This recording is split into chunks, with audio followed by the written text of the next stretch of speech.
لہذا جب حضرت ظہور فرمائیں گے تو مولا حسین کے گنبد پہ لگے ہوئے سرخ رنگ کے پرچم کو اتاریں گے۔ عرب دنیا کا دستور ہے، جس کے خون کا بدلہ نہیں ہوتا اس کی قبر پہ سرخ جھنڈا لگاتے ہیں۔ امام حسین کے گنبد پہ جو سرخ رنگ کا جھنڈا لگا ہوا ہے نا، پرچم لگا ہوا ہے، وہ اسی لیے لگا ہوا ہے کہ ابھی خون کا بدلہ باقی ہے، اور بدلہ لینے والے صاحب وارث مولا کے فرزند، اور ایسا عظیم فرزند کہ جن سے مولا کو، خود مولا حسین کو اتنا پیار ہے کہ جب ظہور فرمائیں گے نا امام مہدی تو رجعت سے حسین دوبارہ اٹھائے جائیں گے، اور عالمی سطح پر امام حسین کی حکومت ہوگی۔ جی عالمی سطح پر امام حسین، کوئی بارڈر ختم نہیں ہوگا، بارڈر ختم ہو جائیں گے، پاسپورٹ ختم ہو جائیں گے، یہ شناخت ختم ہو جائے گی کہ مغرب والے لوگ اور ہیں اور مشرق والے اور ہیں، سب امام مہدی کے ہوں گے۔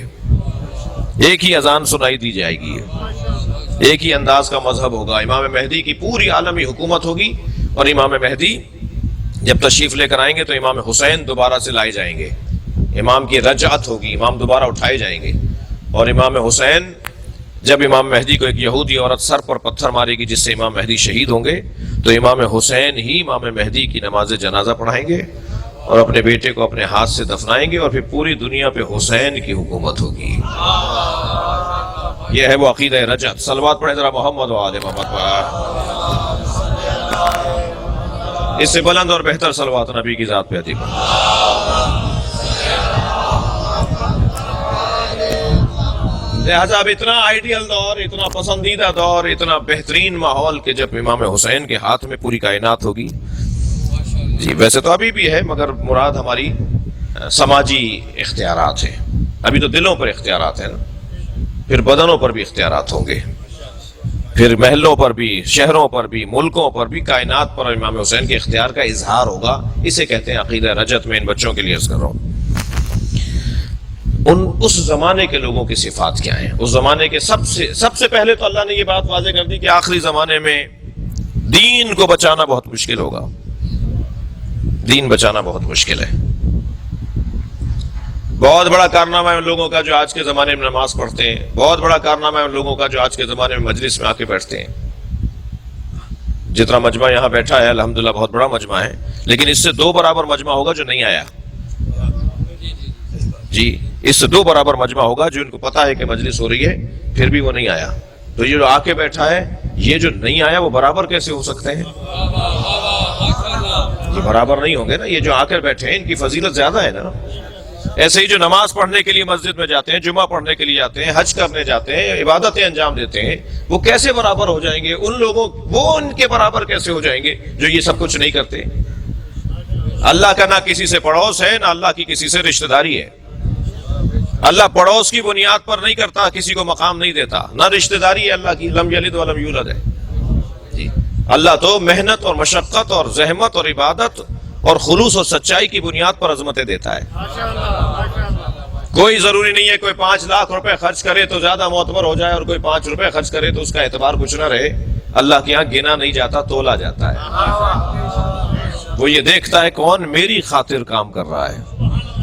کیا معلوم وہ ککڑی بیچنے والے کی 2 ککڑیاں جو اس نے کسی عزادار کو کھلائی ہوں، وہ کسی کی دیکھ کھلانے سے زیادہ ثواب رکھتی ہو۔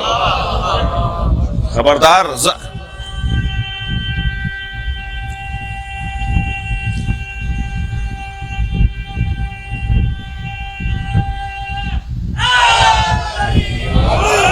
مجھے ظاہر کی بنیاد پر فیصلے نہیں کر رہے، ظاہر کو دیکھ کر۔ خبردار، ظاہر پر فیصلہ نہیں ہوگا، باطن پر اور خلوص نیت پر فیصلہ ہوگا۔ اور جو میرے ہاتھ میں نہیں ہے کہ میں کسی کا فیصلہ کروں، کیا معلوم وہ سچا ہو اور میں سوچا ہوا ہوں کہ سچا نہیں ہے۔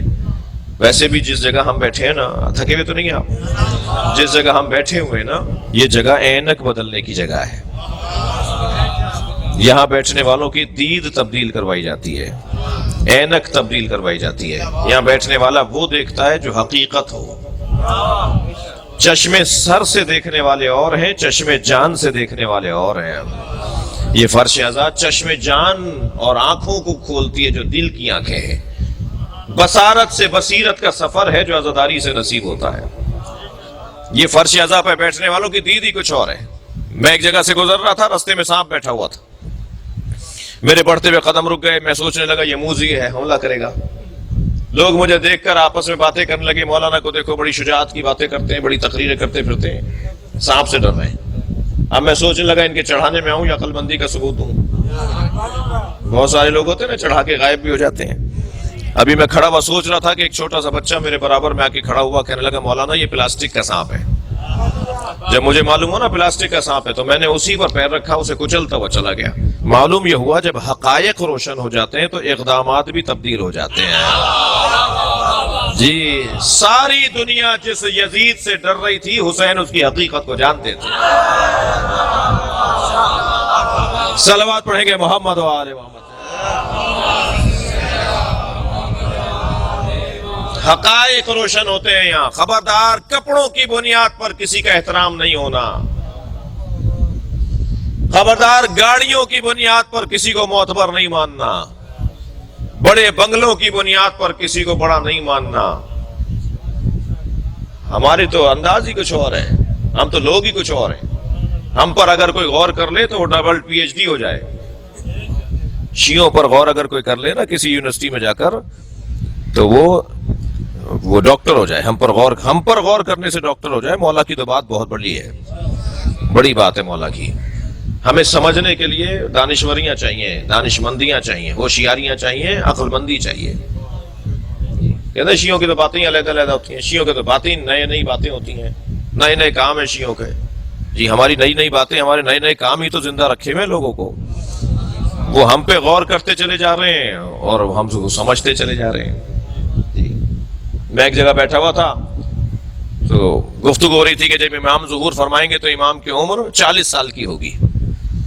میں نے کہا جی امام ہمارے جب ظہور فرمائیں گے تو ان کی عمر 40 سال کی ہوگی۔ تو وہاں ایک صاحب بیٹھے تھے، کہنے لگے کیا مطلب ہے ابھی ولادت نہیں ہوئی؟ میں نے کہا نہیں، ولادت تو 255 ہجری میں ہو گئی۔ کہنے لگے جی مولانا 1441 چل رہا ہے، 1440 چل رہا ہے، یہ 1440 اور 255 ہجری 1150 سال ہو گئے۔ آپ کہہ رہے ہیں کہ جو ہے وہ 40 سال کے ہوں گے، کہیے 1150 سال کے ہیں تو پھر 40 سال کا کیا مطلب ہے؟ میں نے کہا نہیں، ہیں وہ 1150 سال کے مگر عمر 40 سال پہ رکی ہوئی ہے۔ کہنے لگے لو شیعوں کی تو پہلے ہی باتیں سمجھ میں نہیں آتی ہیں، ایک اور نئی بات آ گئی۔ جی، نہ ان کا ماتم سمجھ میں آتا ہے، نہ ان کا جلوس سمجھ میں آتا ہے، نہ ان کے کالے کپڑے سمجھ میں آتے ہیں، نہ ان کے عزاخانے سمجھ میں آتے ہیں، نہ ان کا ہاتھ کھولنا سمجھ میں آتا ہے۔ جی، لمبی فہرست سے جو باتیں سمجھ میں نہیں آتی، ایک اور نئی بات۔ تو میں نے کہا جی آپ کی عمر کتنی ہے؟ کہنے لگے جی 70 سال کا ہوں۔ میں نے کہا کبھی چہرے کو جا کے آئینے میں دیکھیے۔ اللہ نے 70 سال پہلے جب آپ کو ماں کے شکم سے دنیا میں بھیجا تھا تو سر کے بال دے کر بھی بھیجا تھا اور بھووں کے اور پلکوں کے بال بھی اللہ نے ماں کے شکم سے بنا کر بھیجے تھے۔ 70 سالوں میں اگر آپ نے سر کے بال نہ کاٹے ہوتے تو اب تک ایڑیوں تک آ گئے ہوتے، مگر 70 سالوں میں کبھی آپ نے بھووں کو نہیں کاٹا اور پلکوں کو نہیں کاٹا۔ ایک کی عمر بڑھ کر بتا رہی ہے اللہ بڑھاتا ہے، ایک کی عمر رک کر بتا رہی ہے اللہ روکتا ہے۔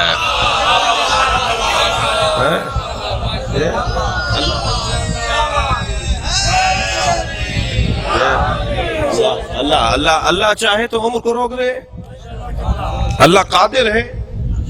وہ ہمارے امام کو 40 سال کی عمر پر ٹھہرائے ہوئے ہیں، جب ظاہر ہوں گے تو 40 سال کی عمر کے ہوں گے، یعنی 40 سال کا جو کیفیت ہوتی ہے وہ ہوگا۔ تو عزیزان گرامی، ہم تو جو یہاں بیٹھنے والے کی میں بات کر رہا تھا کہ دید ہی کچھ اور ہے۔ یہاں بیٹھنے والے کی اینک بدلنی چاہیے۔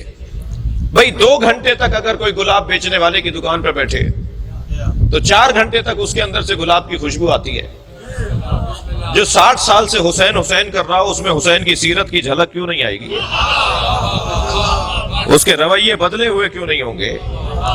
اس کا انداز تبدیل کیسے نہیں ہوگا؟ وہ جب چل رہا ہوگا تو چال بتائے گی کہ حسینی جا رہا ہے، اس کا اقدام بتائے گا کہ حسینی ہے، اس کے طور طریقے بتائیں گے کہ یہ اہل بیت کا چاہنے والا ہے۔ اہل بیت کے چاہنے والوں کی طریقہ زندگی کچھ اور ہوتا ہے۔ کسی نے دیکھا نہیں تھا کہ بت ابراہیم نے توڑے، مگر سارا شہر کہہ رہا تھا ہو نہ ہو یہ ابراہیم کا کام ہے۔ حضرت ابراہیم نے بھی سارے بتوں کو توڑ کے تھوڑا توڑا انہیں، کسی کا ہاتھ توڑا، کسی کا پیر توڑا، کسی کی آنکھ پھوڑی، کسی کی ناک کاٹی، کسی کا کان کاٹا اور بڑے بت کے گلے میں کلہاڑی لٹکا دی۔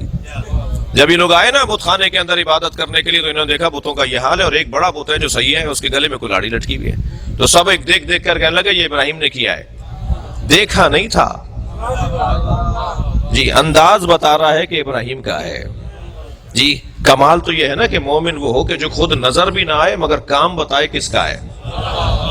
جی کام بتائے کس کا ہے. عزیزان گرامی، مومن کی زندگی اس کا طریقہ کار بتاتا ہے کہ یہ کام اہل بیت کے چاہنے والوں کا ہے. تھکے ہوئے تو نہیں ہے. جنازہ پکار کے کہتا تھا مجھے علی نے مارا ہے. برابر کا مارتے تھے میرے مولا، سر پہ مارتے تھے تو 2 دھڑ برابر کے، 1 گرام کا فرق بھی نہیں ہوتا تھا دونوں میں. افقی مارتے تھے تو برابر کے دھڑ گرتے تھے، 1 گرام اور تولہ ماشے کا فرق نہیں ہوتا تھا علی کے مارنے میں. جس علی کی ضربت میں عدالت ہو اس کے مزاج میں کتنی عدالت ہو. جی